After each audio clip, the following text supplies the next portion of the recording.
अगं, मस्त चालू आहे माझं. सगळं सॉर्टेड. सकाळी उठायचं, आईबाबांना नाश्ता करून द्यायचा.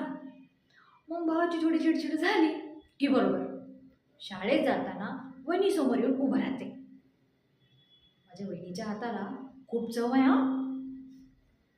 तिचे टोमणे खाल्ल्याशिवाय जेवण जेवल्यासारखं वाटतच नाही. तिच्या टोमण्यानेच ढेकर येतो.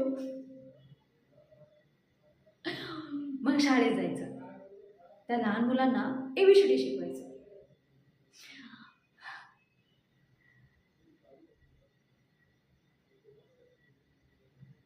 तुला एक गंमत माहिती आहे?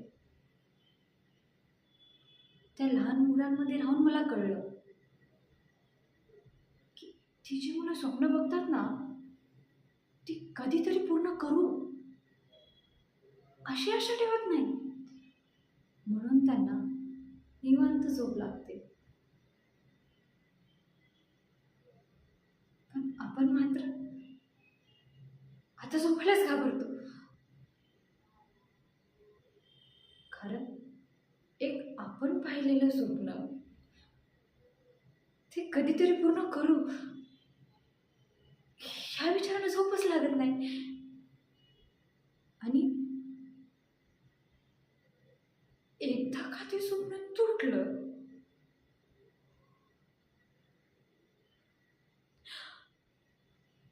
तर ते स्वप्न परत पडेल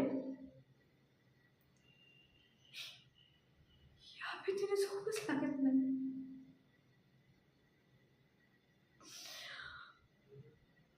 स्वप्न खूप महाग झाले ग.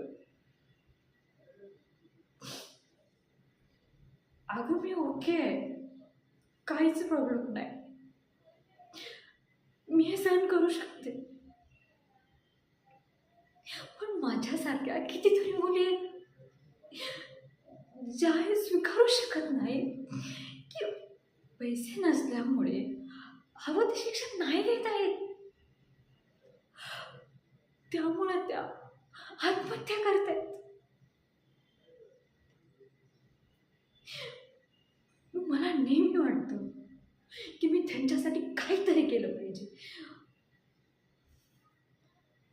शिक्षणाचा बाजार मानणाऱ्या मंडळी किती दिवस आपल्या हक्काचा तराजू रिकामा होता नाही बघवत आहे. मला नाही बघवत आहे.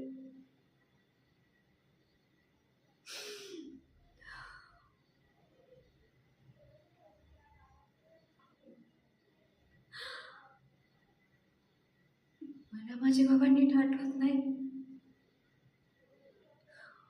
पण त्यांनी त्यांच्या डायरीमध्ये एक वाक्य लिहिलं होतं. ते कायम माझ्या डोक्यात आहे. गुन्हेगार काही करतं म्हणून समाज उद्ध्वस्त होत नाही, तर समाज उद्ध्वस्त होतो कारण कॅपेबल लोक काही करत नाही.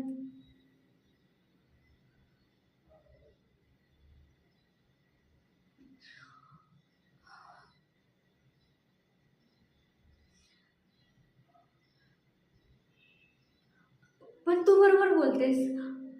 आपण काय करू शकतो? आपण काहीच करू शकत नाही. एक काम करशील, आणखी एक वडापाव आणशील? हां.